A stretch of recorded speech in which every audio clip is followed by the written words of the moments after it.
Enton is uncovering new information about what police found, maybe didn't find, inside Nancy Guthrie's home after her kidnapping. And I will tell you, this might shake up our entire understanding of what happened there. So Brian's going to join us live from Arizona with the latest. But the desert air around Tucson, Arizona, is usually still in the pre-dawn hours of February 1st. But on this morning, the silence held a jagged, terrifying edge. Outside a secluded home, the motion sensor floodlights flickered to life, cutting through the darkness to reveal a scene that would soon haunt the nation. There was no shattered glass, no forced door, only a chilling absence. Nancy Guthrie, an 84-year-old matriarch with a fragile heart and a dependency on life-saving medication, was gone. Left behind on the front porch was the only testament to the violence that had occurred: a dark, aerated pattern of blood, a signature in red that suggested someone had been forcefully carried into the night. From that moment, the clock began a relentless secondary ticking. Nancy wasn't just missing, she was a prisoner of time, separated from the pills that kept her heart beating. As the sun rose over the Arizona landscape, the Guthrie family's world collapsed into a singular, desperate question. Who would take a woman so vulnerable, and what kind of monster leaves the medicine behind? To understand the tragedy of Nancy Guthrie, you have to understand the woman herself. At 84, she was the quiet gravity at the center of her family's universe. She was a woman of routine, of soft-spoken kindness, and of a deep, abiding faith that she had passed down to her children, including her daughter, Savannah. Nancy's life was one of peace, spent in the comfort of a home she thought was her sanctuary. There were no known enemies, no sordid pasts, no debts to be settled. She was the grandmother next door, the personification of innocence. But someone had been watching that innocence. For weeks leading up to the abduction, a predator had been conducting a cold, calculated reconnaissance. 3 consecutive Saturdays. That is how long the shadows had been lingering near the property. Investigators would later discover evidence of a 2-person operation, a pair of masked figures who moved with the precision of a tactical unit. They didn't just stumble upon Nancy, they hunted her. They knew the layout, they knew the timing of the floodlights, and they knew exactly when the house was most vulnerable. This wasn't a crime of passion or a random act of a desperate person. This was the work of someone with operational intelligence, someone who treated a kidnapping like a chess match. And as the first 48 hours bled into a week, the Guthrie family waited for a sign, any sign, of where their mother had been taken. Then the first note arrived. It didn't go to the police, and it didn't go to the family's doorstep. It was sent to the bright lights of the media, landing at TMZ like a hand grenade. It demanded millions in Bitcoin, but it contained something far more unsettling than a price tag. It held insider details, specific facts about Nancy's Apple Watch and the exact positioning of the floodlights that had never been released to the public. The FBI looked at those words and realized they weren't just dealing with a kidnapper. They were dealing with someone who wanted to be heard by the world, someone who wanted an audience. And as Savannah Guthrie stepped in front of the cameras, her eyes red with tears, she began to speak a language that many thought was just her faith. But the FBI knew it was actually a trap. If this story is already gripping you, make sure to hit the like button and subscribe to True Crime Threads. We are just scratching the surface of a web of lies that goes deeper than anyone imagined. Do you think the kidnapper chose a grandmother on purpose, or was she just an easy target? For 76 days, the world watched a masterclass in public desperation. Savannah Guthrie became the face of a grieving family, her digital footprint transformed into a sanctuary of prayer and redemptive messaging. On February 3rd, just 48 hours after her mother's disappearance, Savannah posted a caption that felt like a standard expression of a Christian woman in crisis. "We believe in prayer. Above all, we believe in Him." The word Him was capitalized, a specific theological reverence for the divine. But beneath the surface of these spiritual pleas, a sophisticated forensic game was being played. The FBI had already intercepted the first ransom notes, and they were unlike anything the Bureau's behavioral analysts had seen in years. While the public saw a daughter leaning on her faith, the FBI saw a mirror. Jennifer Coffindaffer, a former FBI special agent, was the first to voice the chilling suspicion that had been quietly circulating within the halls of Quantico. She noticed that the family's public language wasn't just religious, it was surgically calibrated. In hostage negotiations, there is a fundamental principle. To connect with the captor, you must speak from their lens, not your own. If Savannah was speaking of redemption, of inherent human worth, and of the essential goodness of every human being, it was because those were the exact chords being struck in the kidnapper's letters. The theory suggests that the ransom notes were saturated with scripture. The person who took Nancy Guthrie didn't just want money, they wanted to play God. They weren't an erratic criminal acting on impulse, they were an operational zealot. This profile is one of the most dangerous in the history of criminal profiling, a perpetrator who justifies the most heinous acts of cruelty through a lens of divine mandate. This godlike self-concept explains why the kidnapper refused to speak to the family directly. To a person who sees themselves as an instrument of a higher power, the family is not an equal to be negotiated with. They are subjects to be commanded. By routing every chilling message through media outlets like TMZ, the abductor ensured they had a congregation. Every news cycle was a validation of their power. Every tear Savannah shed on camera was proof that they had successfully bent the world to their will. But while the FBI was trying to lure this holy predator out of the shadows using Savannah as their voice, a secondary war was breaking out within the investigation itself. Sheriff Chris Nanos, the man nominally leading the charge, was facing a personal and professional meltdown.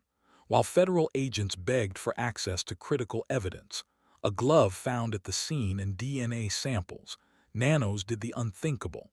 He blocked the FBI.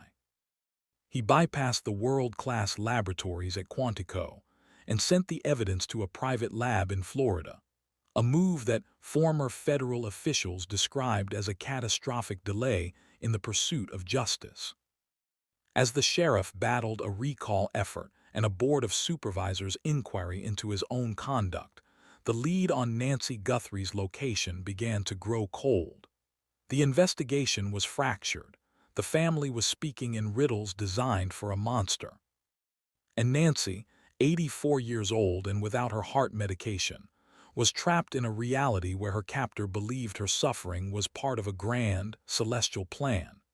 The trap was set, but the question remained. Was the FBI hunting a man, or were they trying to catch a ghost who believed he was a god?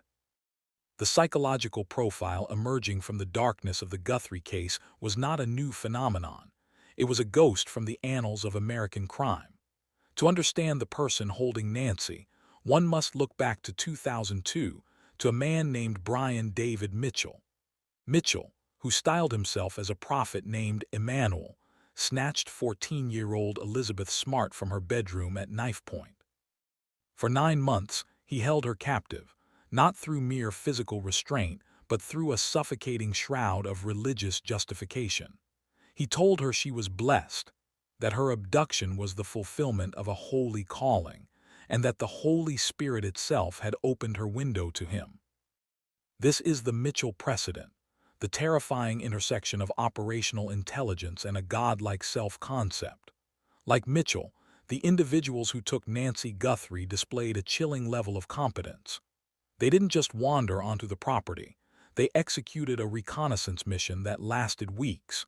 They knew the blind spots, the timing of the sensors, and the exact window of opportunity. They were smart, articulate, and evil, a combination that allows a perpetrator to maintain a kidnapping for months while evading the most sophisticated law enforcement nets in the world. In the Guthrie case, this self-proclaimed holiness manifested in a cruel, lopsided power dynamic. The abductor sat in the shadows, watching as Savannah Guthrie and her siblings broadcasted their agony to the world. To a kidnapper with a God complex, these public pleas aren't just information, they are offerings. By withholding direct contact from the family and instead feeding cryptic graphic notes to TMZ, the captor maintained a hierarchy. They were the deity on the mountain, and the Guthries were the supplicants below, waiting for a word that might never come. But the FBI's forensic linguists were busy deconstructing every syllable of those notes. They looked for the linguistic fingerprint, the specific theological vocabulary, the syntactic structures of Scripture, and the cadence of someone who thinks in parables. If the notes contained genuine religious integration, it meant the perpetrator wasn't just using faith as a mask. They were living inside of it. This discovery is what turned Savannah's public messages into a tactical weapon. When she looked into the camera and said, "You are not lost or alone," she wasn't just offering comfort. She was speaking the kidnapper's own dialect, trying to resonate with a soul that believed it was doing the right thing by committing a wrong. Yet as day 76 dawned, the horror of Nancy's physical reality remained the most pressing concern. While the psychologists debated profiles and the FBI analyzed grammar, an 84-year-old woman was being held without her heart medication. To a godlike captor, this isn't seen as medical neglect. It is seen as the exercise of total authority over life and death. The denial of her pills, the removal from her home, and the blood left on the porch were all part of a divine narrative where the victim's suffering is irrelevant compared to the perpetrator's mission. The silence from the investigation suggests they found something in those notes so specific, so psychologically telling, that to release it would be to tip their hand to a man who already thinks he knows everything. By the time the investigation crossed the 2-month mark, the character of the ransom notes began to shift, revealing a fractured and increasingly volatile psyche behind the keyboard. While the initial communications were surgical, containing the insider details that anchored the case in a terrifying reality, the subsequent messages grew more graphic and contradictory. On April 6th, TMZ's Harvey Levin revealed a note that was described as both sophisticated and chilling. For the first time, it offered a location, Sonora, Mexico, but within hours a second note arrived, undoing the hope of the first. One said she was alive, the other said she was dead. This is the hallmark of the performance phase. To a perpetrator with a godlike self-concept, the narrative is more important than the ransom. The notes weren't just demands for Bitcoin, they were scripts written for a global audience.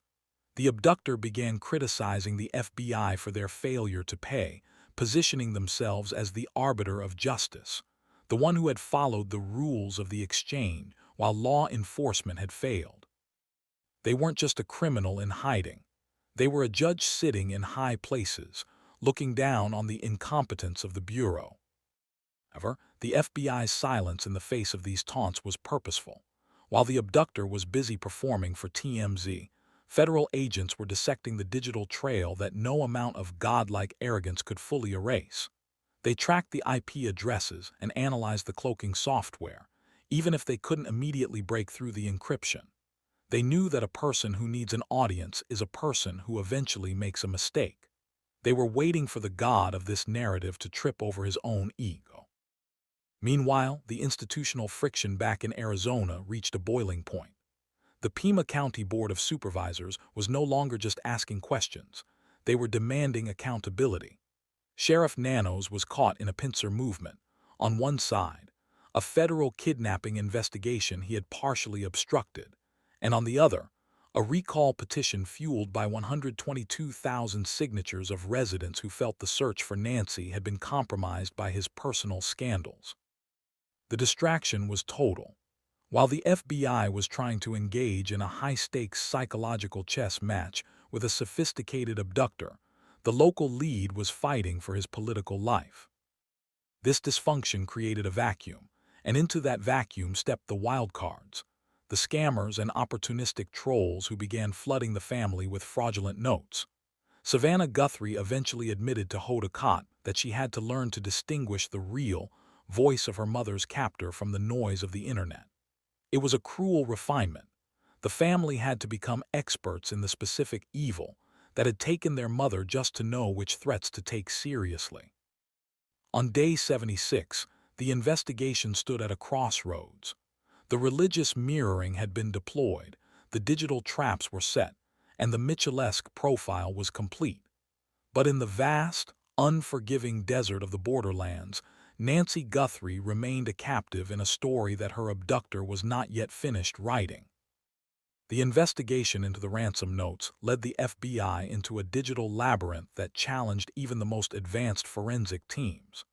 Each note sent to TMZ arrived through a sophisticated web of cloaking software and shifting IP addresses, designed to leave no footprints. When the FBI's elite cyber unit spent hours embedded with Harvey Levin's IT team at TMZ, they were met with a chilling technical void. The Bitcoin wallets associated with the multi-million-dollar demands were ghost accounts. The blockchain showed zero movement. This wasn't the work of a common hacker. It was the work of someone who understood that in the modern world, silence is the ultimate weapon. But it was the internal friction between local and federal authorities that truly threatened to bury the truth. While the FBI attempted to trace the linguistic fingerprint of the kidnapper, Sheriff Chris Nano's refusal to hand over the physical evidence, specifically the glove and DNA found on Nancy's porch, created a catastrophic bottleneck. By routing these items to a private laboratory in Florida, instead of the FBI's National Crime Laboratory at Quantico, the sheriff effectively locked the world's most advanced forensic tools out of the room. A federal official's warning echoed through the news cycles.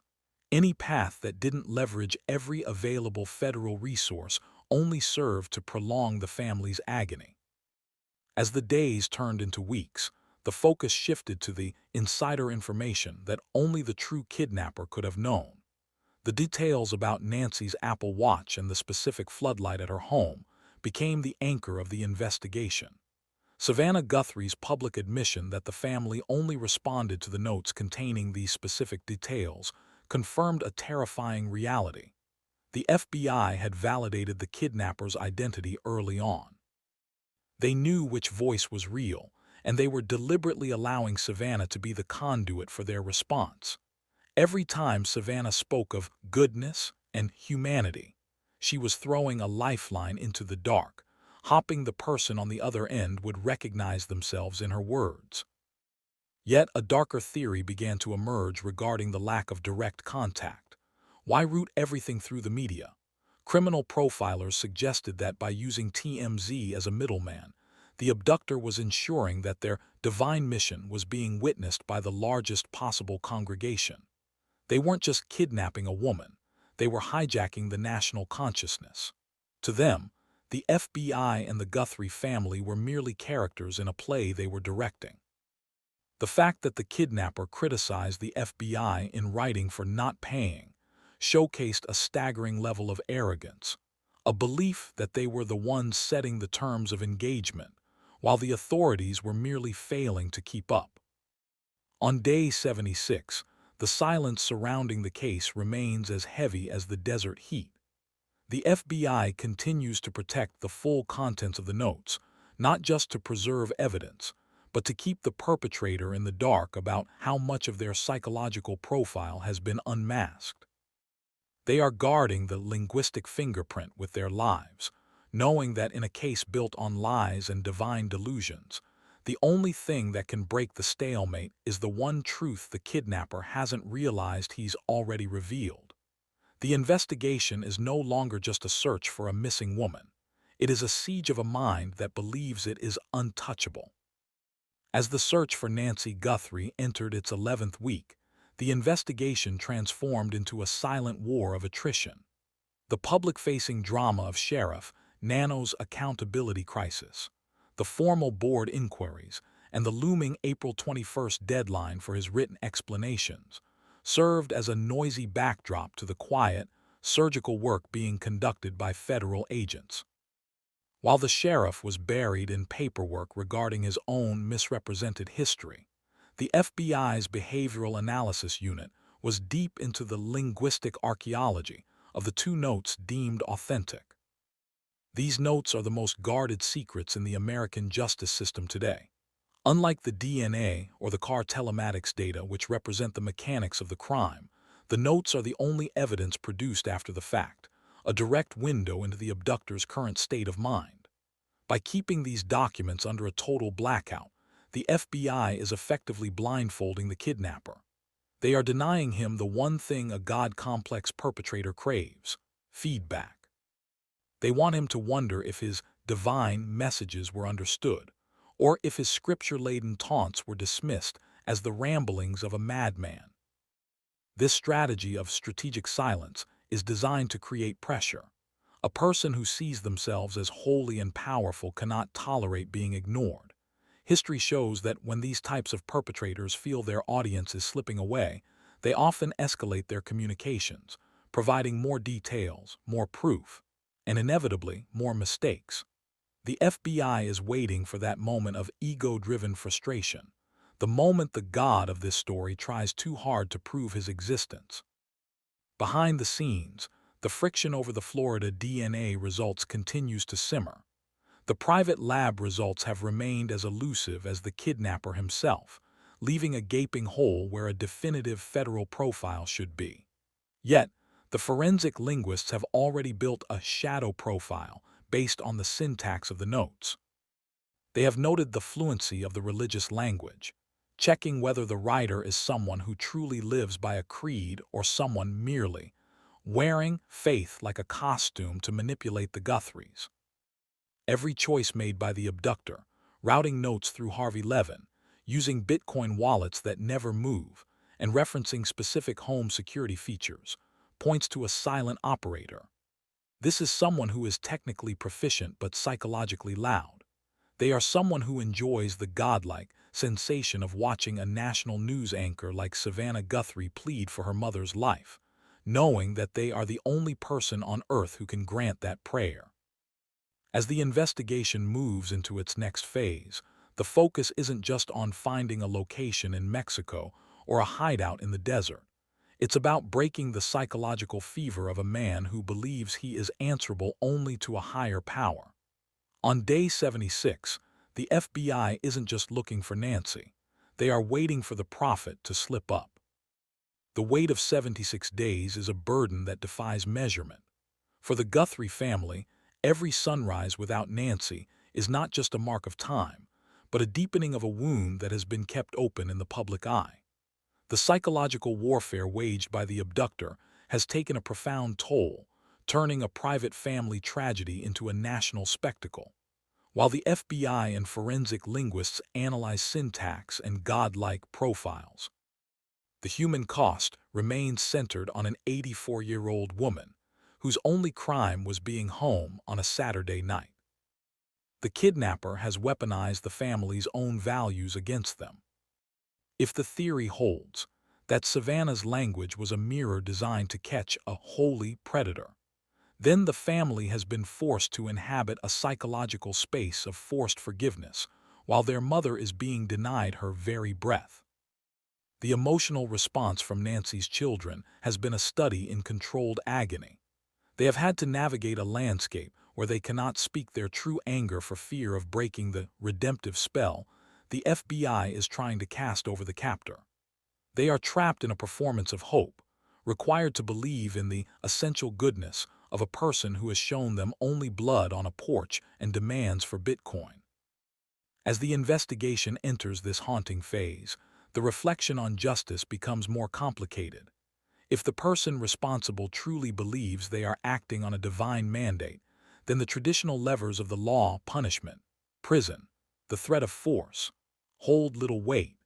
We are left questioning the moral architecture of a world where a person can plan a crime with such surgical precision while simultaneously believing they are close to God.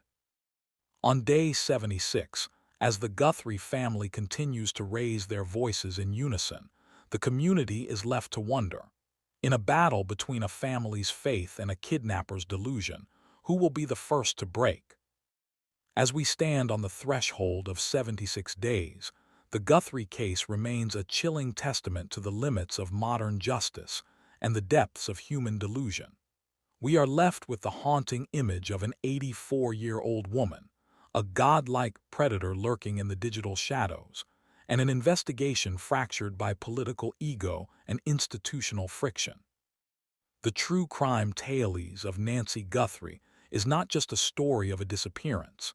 It is a profound exploration of what happens when operational intelligence is weaponized by a mind that believes it answers to no earthly authority. If the FBI's trap, the religious mirroring and the strategic silence, is to succeed, it will require the prophet of this narrative to finally falter under the weight of his own arrogance. But as time stretches on, the question shifts from who did this to what have we become. We are forced to look into the mirror that Savannah Guthrie held up to the world, a reflection of a family's unwavering faith pitted against a kidnapper's cold, calculated performance. Justice, in this case, may not be found in a Bitcoin wallet or a Mexican hideout, but in the eventual breaking of a silence that has protected a monster for far too long. We are left to wonder if Nancy Guthrie's heartbeat, fragile and unsupported by the medicine left behind, is still the steady pulse driving this search, or if the case has become a permanent monument to a mystery we aren't yet allowed to solve. The truth sits in a vault, hidden in the syntax of a ransom note that may never be fully released, leaving a family and a nation to wait for the light to finally reach the darkest corners of the Arizona desert. This case leaves us with a chilling dilemma. Do you believe Savannah Guthrie's public messages were her own genuine expression of faith, or do you think they were a calculated trap set by the FBI to catch a perpetrator with a God complex? And knowing the precedent of cases like Brian David Mitchell, do you think a person who believes they are holy can ever truly be negotiated with? If you found this investigation gripping, please like this video and share it to help keep Nancy Guthrie's story in the public eye. Subscribe to True Crime Threads and turn on notifications so you never miss a deep dive into the cases that defy explanation. Your support helps us continue to seek the truth in the shadows. If you have any information regarding the disappearance of Nancy Guthrie, please contact 1-800-CALL-FBI or 523-50-14900. Both lines are anonymous. The combined reward stands at over $1.2 million.